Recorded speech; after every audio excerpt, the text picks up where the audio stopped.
अस्सलाम वालेकुम। कैसे हैं आप सब लोग? उम्मीद करती हूँ कि सब ठीक होंगे। अल्हम्दुलिल्लाह मैं भी ठीक हूँ।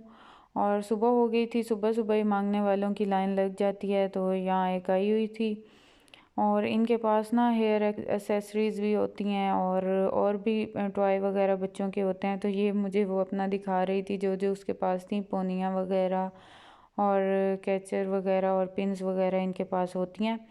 तो यहाँ ना देहाती औरतें काफ़ी ये चीज़ें बाय करती हैं। उसके अलावा इनके पास बच्चों के टॉयज़ भी होते हैं। ये बैलून तो हर किसी के पास ही होती हैं, ये पिन्स वगैरह और ये चीज़ें फिर भी कभी किसी किसी के पास होती हैं, लेकिन ये बैलून जो है ना ये सब के पास होते हैं। तो स्टार्ट से ही हमारे बच्चे इनसे ज़रूर लेते हैं ये चीज़ें, बैलून।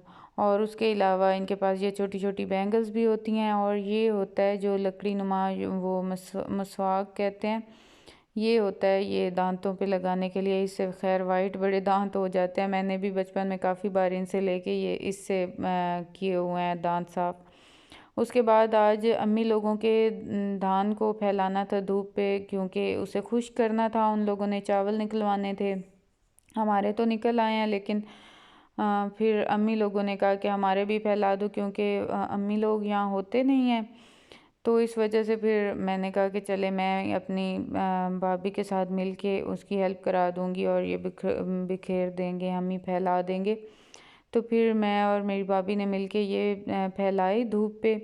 2-3 दिन ये फैली रहेगी। और यहाँ अमार देख के मट्टी में बच्चे इतना खुश होते हैं, अमार भी आके यहाँ ऐसे मट्टी में बैठ गया जुड़ के।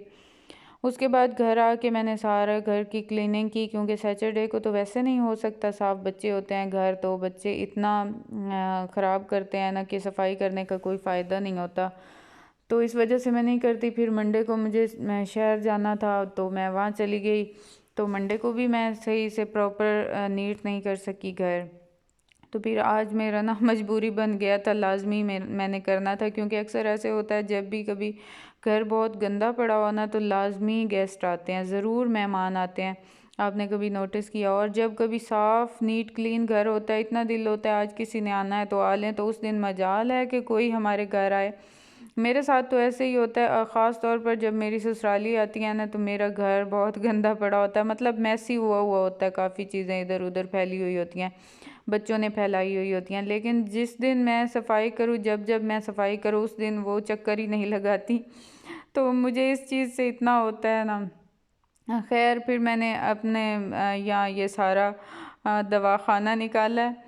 तो बाकी मेरी कज़न मेरे पास आके यहाँ बैठ गई थी, वो आई हुई थी, तो उसके साथ भी बड़ा अच्छा टाइम स्पेंड हुआ। हमने काफ़ी बातें की। अच्छा, काम करते करते दिन गुजरते तो पता ही नहीं चलता। तो ऐसे लगता है अभी तो सुबह हुई थी, बच्चों को भेजने के बाद ना दूसरे दिन से 2-3 दिन से मैं थोड़ी देर के लिए लेट जाती हूँ, क्योंकि सुबह ना ठंड होती है अब अच्छी खासी। तो फिर मैं बिस्तर में थोड़ी देर लेट जाती हूँ, 2 घंटे या घंटा डेढ़ इस तरह करके ना, इतना टाइम मैं लेटती हूँ। और उसके बाद फिर उठ के घर को संभालने लगते हैं और नाश्ता करते करते पता ही नहीं चलता, दोपहर हो जाती है, ज़ोर की अजान हो जाती है। तो टाइम गुजरते सर्दियों का बिल्कुल समझ नहीं आती। फिर ऊपर से बच्चों के आने का टाइम हो जाता है। और यहाँ फिर बैठे बैठे ना कज़न के साथ बातें करते करते तो सब्ज़ी आई हुई थी, तो मैंने सोचा कि मैं साथ ना ये काम भी कर लेती हूँ, मटर निकाल देती हूँ। क्योंकि मटर निकले पड़े होना तो फिर जिस टाइम भी बनाने हुआ इजी हो जाता है। क्योंकि पकाते हुए फिर इन्हें एक दफ़ा बैठ के ये निकालने बड़ा अज़ाब नज़र आता है। तो फिर मैंने आहिस्ता आहिस्ता साथ बातें भी करती रही और इसे भी मैंने कर लिया, खुद ही किया था, मैंने उससे नहीं करवाया था। मोस्टली इधर देहातों में ये रूटीन है कि कोई आ जाए ना घर में, बात गप्पों शप्पों के लिए कोई औरत आ जाए तो आगे ये चीज़ें रख दी जाती हैं कि बातें भी करते रहेंगे और ये भी चीज़ें साफ़ करते रहेंगे। तो खैर मैंने उनसे तो नहीं करवाया, मैंने खुद ही ये निकाले थे मटर। फिर निकाल के मैंने सोचा था मैं रख दूँगी, लेकिन फिर मेरा सडन ही प्लान बन गया कि मैं बना ही लेती हूँ। उसके बाद फिर मैंने सफाई वगैरह करते करते कपड़े हो गए थे मेरे थोड़े से ख़राब, तो फिर मैंने चेंज कर लिए। और उसके बाद फिर मैंने पढ़ी ज़ोहर की नमाज़। और फिर मैंने जाना था किचन में, बच्चे आने वाले थे तो या उनके लिए मैं बना रही थी पॉपकॉर्न और साथ साथ मैं सालन बना रही थी। सालन फिर मेरा प्रोग्राम बना कि मैं वही मटर बना लेती हूँ, मटर आलू और चिकन, तो वो बना रही थी। और साथ हमें ये एक पार्सल रिसीव हुआ था, मेरे हस्बैंड के फ्रेंड हमें दे के गए थे ये, उनकी तरफ से रिसीव हुआ था। ये पिनिट थी, छोटा सा गट्टू था पिनिट का। तो बाकी ये सारा खाना मैं साथ साथ बना रही थी। मेरी सिस्टर भी आई हुई थी, उसने भी मेरे साथ हेल्प की कुछ चीज़ें करने में। तो फिर मैंने बना लिया था और बच्चों के आने से पहले पहले ही मैंने सारा कुछ तैयार कर लिया था। आते साथ ही उन्हें आज इतनी भूख लगी हुई थी क्योंकि वो ना सैंडविच लेके गए थे और फिर वो काफ़ी लेट आते हैं, तो इस वजह से अब मौसम भी ऐसा है कि भूख लग जाती है। तो सैंडविच से उनका गुजारा कोई ख़ास हुआ नहीं था। वो आते साथ ही उन्होंने भूख भूख लगाई हुई थी। और फिर मैं ले आई थी कॉफ़ी भी नेस्कैफ़े की। तो ये भी मैंने अपनी सिस्टर को कहा कि मुझे बना के दे दें कोल्ड कोल्ड कॉफ़ी, क्योंकि दूसरी कॉफ़ी पीने का बिल्कुल मूड नहीं था और मुझे यही ज़्यादा अच्छी लगती है, उससे ज़्यादा अच्छी यही लगती है।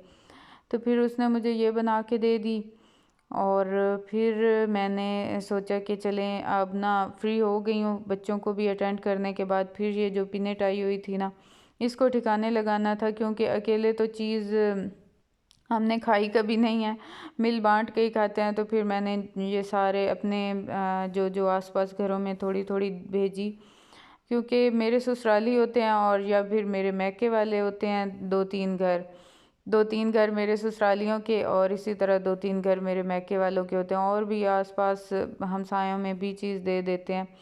तो ये तो ना जितनी जितनी हो सकी ना, मतलब टोकरियों में डाल के इक्वली मिकदार में मैंने ये सारे घरों में भेजी। और अभी तक हमने तो ट्राई नहीं की, बस मूड ही नहीं था। अच्छा, हमेशा ऐसे होता है, मेरे साथ तो ऐसे ही होता है, बेशक जितना भी दिल कर रहा हो ना किसी चीज़ को खाने को, लेकिन अगर वो वाफिर मिकदार में आ जाए ज़्यादा सी, तो उसे देख कर ही दिल भर जाता है। मेरा तो ऐसा ही होता है, शादियों वगैरह पे भी ऐसे ही होता है, ज़्यादा खाना देख के उधर ही जी भर जाता है। और घर में भी इसी तरह ज़्यादा मिकदार में आ जाए ना, मसलन किसी बोरे में या गट्टू में कोई इतनी ज़्यादा मिकदार में चीज़ आ जाए इकट्ठी, तो बस फिर मेरा बिल्कुल मूड नहीं करता उसे खाने को। मैं कहती हूँ अच्छा आ जो गई है तो अब खा लेंगे थोड़ी देर बाद, बस यही करते करते फिर वो वाली चीज़ नहीं रह जाती कि दिल कर रहा है ज़्यादा और खा लें। तो फिर यहाँ ना मैंने सारे घरों में थोड़ी थोड़ी करके भेजी। और उसके अलावा बाकी यहाँ हो चुकी थी रात, और आज मैंने बच्चों को नहीं पढ़ाना था, उन्होंने छुट्टी की हुई थी क्योंकि कल उनका था स्पोर्ट गाला। तो इस वजह से उन्होंने कहा कि कल हमने बैग्स वगैरह तो ले नहीं जाने, तो इस वजह से मम्मा आज हमें होमवर्क ना करवाएं, तो कल हम आज का होमवर्क कल कर लेंगे। तो फिर मैंने कहा चलें कोई बात नहीं। और यहाँ बच्चों ने मेरे लिए सरप्राइजिंग मेरी बर्थडे की प्लान, छोटे छोटे बच्चों की ये छोटी छोटी हरकतें होती हैं, शॉप से ले आते हैं ये केक और उस पर कैंडीज़ वगैरह लगा के, और इनको बड़ा दिल कर रहा होता है। हालांकि मेरी कोई बर्थडे नहीं थी, ना ही इनमें से किसी की थी, तो बस इन्हें शौक़ है मेरी बर्थडे मनाने का, मेरे ही पैसे उठा के और मेरी बर्थडे मना लेते हैं। तो खैर बस यही थी मेरी आज की वीडियो। आई होप कि आप लोगों को पसंद आई होगी। अगर पसंद आई है तो लाइक और सब्सक्राइब ज़रूर कीजिएगा। अपना रखिएगा ढेर सारा ख्याल, मुझे रखिएगा दुआओं में याद। मिलेंगे नेक्स्ट व्लॉग में, तब तक के लिए अल्लाह हाफिज़।